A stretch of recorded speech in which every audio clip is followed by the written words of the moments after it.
Hey everybody, it's Joyful Jalen, and today we are talking about Squid Game. I know I'm a little late, but I had to get this review out. I love this show. I've been watching the interviews for the past 2 weeks. I gotta get this review up. Also, I'm sick. Also, it's raining. It's okay, because one day I'm gonna be rich and famous, and I can afford to edit that stuff out. So, like and subscribe, and hopefully, I'll be a famous YouTuber one day, and I'll have the proper sound stuff. Also, quick question. How old do you think I am? I just want to know. I'm growing my beard out a little bit. I'll shave it soon, but I just want to know, how old do y'all think I am? Guys, I love this. It felt like Squid Game season 2 to me. I know some people hate it. I loved this show. It had me on the edge. I was binge watching this show so much.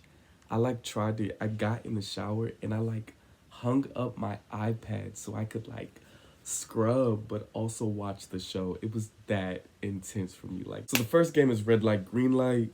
They have this lady, she's in an interview and she's the first woman to get out. And it was so sad. And so my question was, who's doing these interviews? And also, is that part of the contract? Like, you have to die a certain way when you get out? Like, is that part of the deal? Because the way that they were dying was so it just seemed like it was part of the deal. Apparently it took hours to do red light, green light. So you got Squat Girl and she's like, oh, it hurts. I'm like, girl, it's only been 10 seconds. But apparently the whole game lasted hours. So trying to hold that squat for 30-40 minutes, yeah, it makes sense. That was a pretty big deal. It's clear that Trey and Leanne were gonna be, well, Trey was gonna be the main character. Just the way they set up interviews and stuff, it just seemed like he was gonna be the main character of the show. So half the people get cut, then they do Dolgana. That was sick. Dolgana was so disgusting. I wanted to throw up a few times myself. But they're in these lines and they have to choose a shape. And so they're fighting over it. The first people go in, they're fighting over it. And I think it was 20 seconds or something, but the 20 seconds are up and they all die. And everyone is shocked. And I'm shocked too. We have to choose one or we don't want to die. The next group goes in. Same thing, they're fighting. Nobody wants that umbrella. Then it gets to Spencer and I think Brighton, who's one of my favorite characters, by the way, just because we look similar.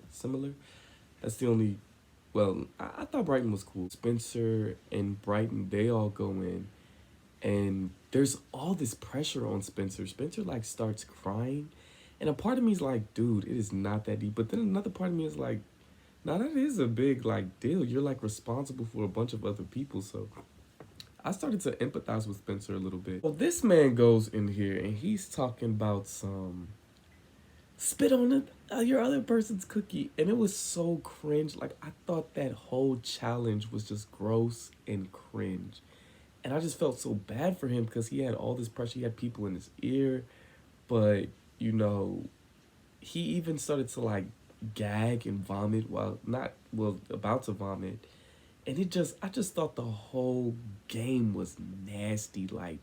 You look into somebody's tin, it's just a bunch of spit.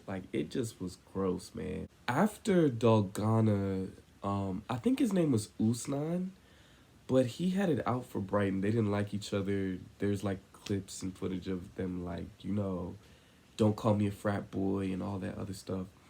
But Usnan, forgive me if I'm saying his name wrong, but I love that he got out, because he's over here plotting on Brighton.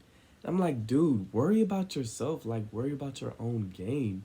But he's so focused on getting Brighton out that he doesn't even care if he gets out. Goes to show you, stop worrying about your enemies. That's exactly what you get. First thing he got was hamburger and fries. And so watching all those people swarm him for fries with the telephone, that was crazy. It was yeah, human beings are sick. Watching Jada take the burger was wow, she's a really sneaky girl after she just said it was trifling for Lorenzo to be taking other people's food. Didn't really like Jada.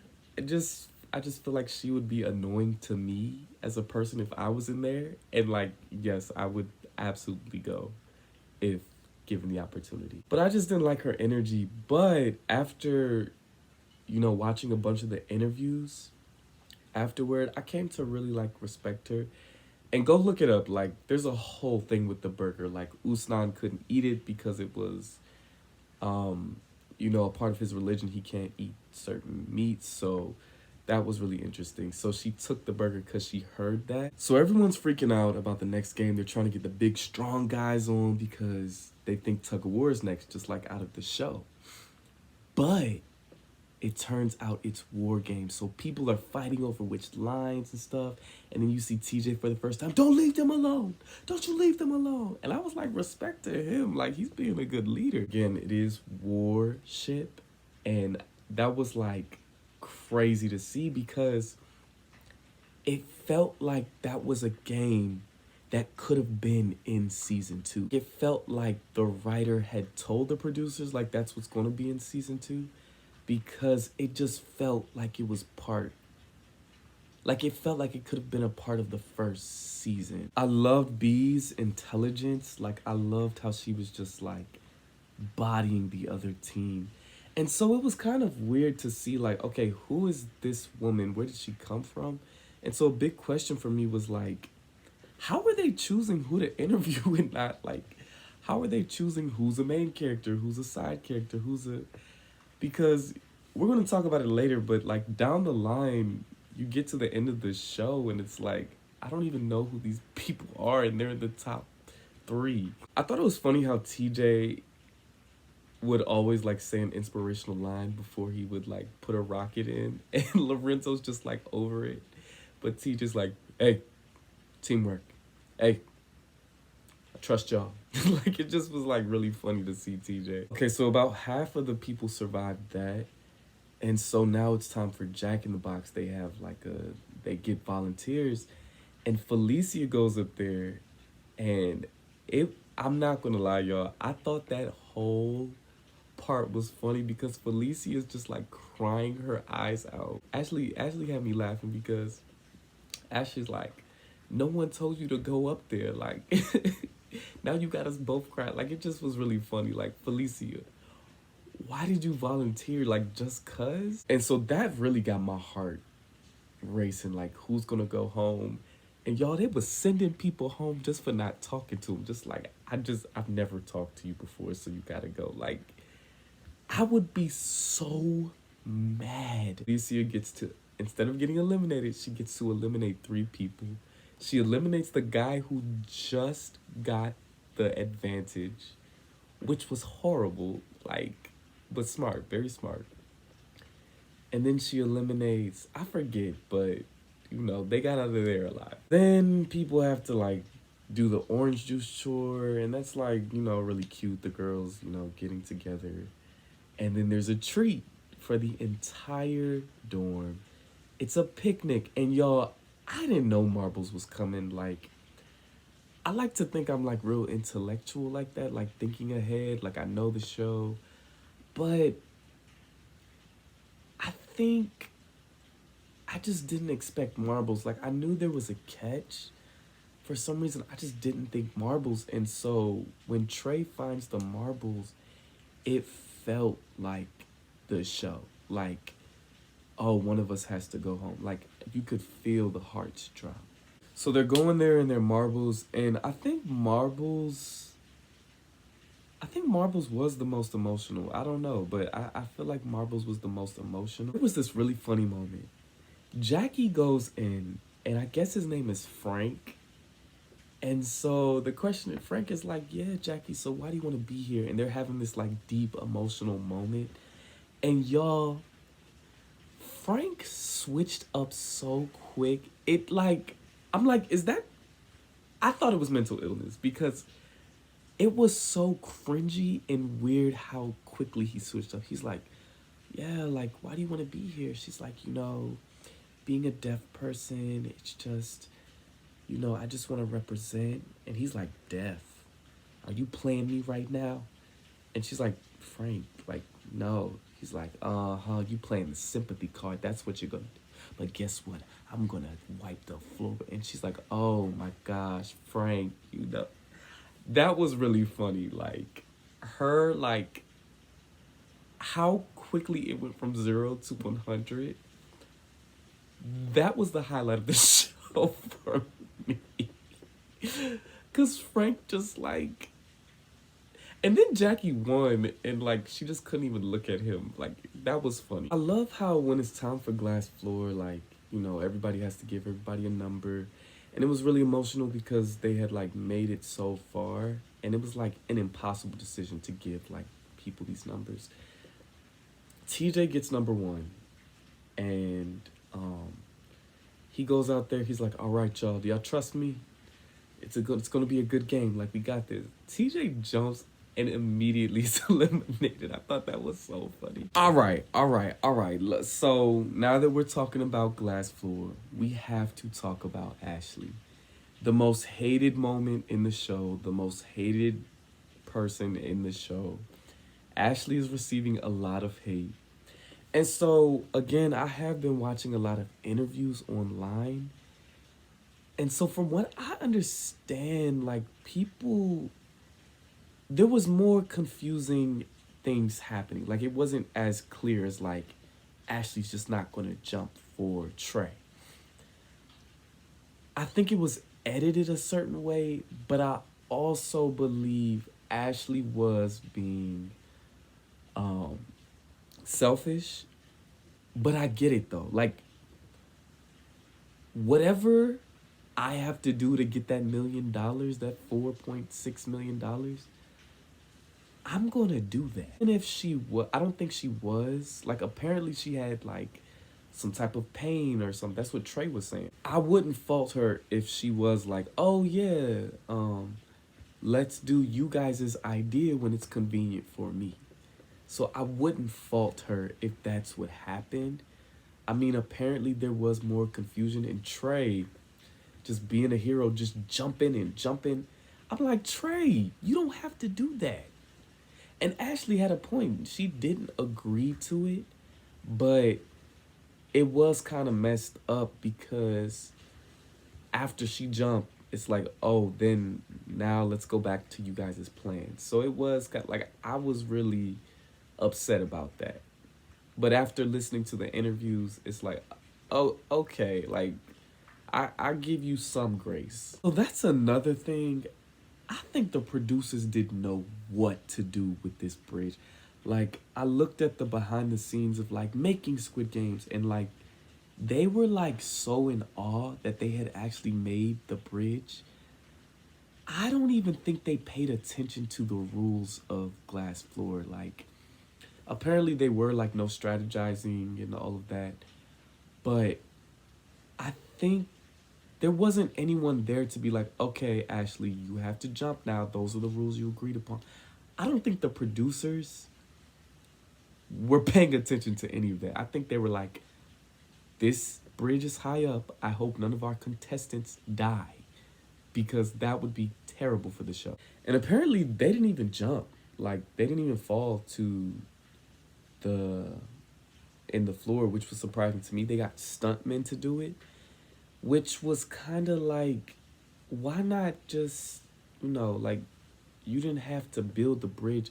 Like, if they're not going to jump, I mean fall, why not just make a bridge that's like not as high up? You know what I'm saying? Netflix just has too much money. Because why would you make a bridge and then not have your people jump? I thought it was cute how people like would be like, Maya, I trust you, choose for me. And then like she would choose for Chad and they got it right. And then somebody else was like, Maya, I trust you. And she's like, left, go left. And he fell. And she's like, I'm so sorry. Like, those moments were fun. And so glass floor is like where it started getting weird for me, because it was like, I don't know any of these people. Like, I knew Trey, he got out. I knew Jackie, she got out. I knew TJ, he got out. But everybody, I knew Mai, but she didn't get out. But it just became weird because it was like, we haven't seen interviews of these people. I'm just really concerned about how they were picking the interview situation. I just didn't know any of those characters by the time it was like at the end. Doing dice, and my pick's Ashley. She's like, yeah, I didn't appreciate how you didn't jump for Trey. Like, and I'm like, thank you, Mai. You're the only one who's like talking about it. Like, shout out to Mai, because like I feel like everybody was like gaslighting her in that moment. Like they're like, what? Ashley did what? What are you talking about? This is such a shock. Of course, Ashley chooses her, but then B's like, I'm gonna nominate myself, and I always roll sixes. Boom, she rolls a six. It's like power of the tongue, right? That game, Mai goes to like talk to Ashley, like, hey, like I feel like you're ignoring me. She's like, yeah, like da da da da da. And then Mai actually apologizes. And I thought that was so messed up because I'm like, y'all are gaslighting her. Ashley did like was a little selfish. Like I understand, but she was selfish. And you forced Mai to apologize. That just rubbed me the wrong way. So they get to Circle of Trust. And I look at Rose and I'm like, how did you get here? I'm not even trying to come for Rose. I'm just like, we have not seen an interview of you. You have not spoken a lot. Like, how did you actually get in the top, what was it, 8? It just was like so bizarre to me. You have to like put the box and you have to guess who put the box there. You go home. And so, turns out Mai is like, she does this for a living. Like her job is to make sure that people aren't lying and to like approve them, like the immigration, people who are immigrating, like approve them and see if they're lying and see if like, she just pulled out this skill. Like it was crazy. Like I'm like, she has a strategy for every single game. How do you keep composure if Phil, and he's doing the whole Harvey attorney at law point, how do you keep your composure if someone calls you out and you did put the box there? Like, how do you keep your composure and like not busting tears right there? Because they're like, 278 eliminated.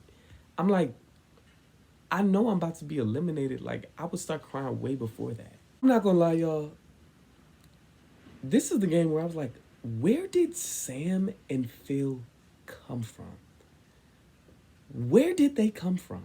I don't know how they got there. I don't know when. Like, we had that interview with Sam, but that was like in the same episode. I'm like, Phil and Sam have not been here. I get to the top 3, and it just, they have their dinner in their suits just like in the original show. And so they bring out these buttons, and like one button is neutral, one button you get to choose the other person to go into the final with you. So Mai goes first because she wants to be in charge of her destiny. And I was looking at the buttons, y'all. And if you actually go back and look at the show, I mean, yeah, if you look at the show, you can see the colors of the buttons, like what color they're going to turn. I thought it was too obvious, so I'm like, oh, they're trying to throw them off. But no, if you look closely at the buttons, it shows you the color. So, of course, Sam has to go home. It was really sad to be that close to $4.56 million.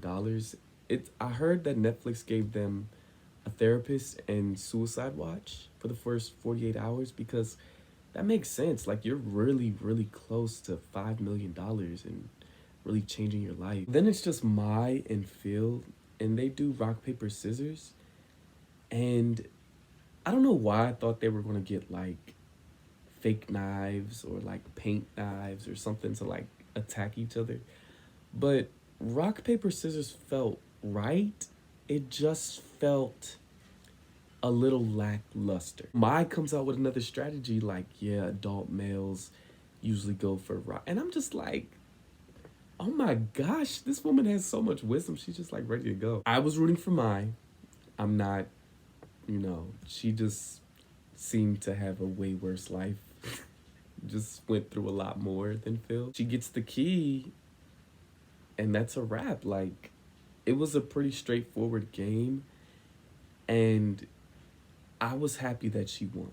Didn't think it would be like that, but I was happy that she won. The like outro of all of the characters, it's like they're not dead, they're alive. And I thought that was so beautiful. And, you know, I think even though they didn't get the money, they can really still capitalize off of this experience. Like, you go on their Instagram pages, some of them have 12,000, 16,000, 18,000. Ashley only has 5,000, which says a lot. And I really think that she should find a different strategy to like capitalize off this TV show. I want to see a reunion. I want to see a reunion. I want to see everybody up in there. And not only that, I want to know why we didn't get to audition. Like, I didn't hear anything about a Squid Games challenge. I would have been all over that. Loved it. It really like had me hooked, and it really felt like season 2 to me. Like, it was very entertaining to me, and I also applied for season 2. So yeah, hopefully I get that. But let me know your comments, y'all. Let me know what you thought about Squid Games. Who was your favorite character? Did you guys also feel like the later players were like new to you? Because they felt so new to me. So let me know what else I should review, because still new to this YouTube thing. But yeah, let me know. What would you like to see from me? That's it for this review, and I will see you next time.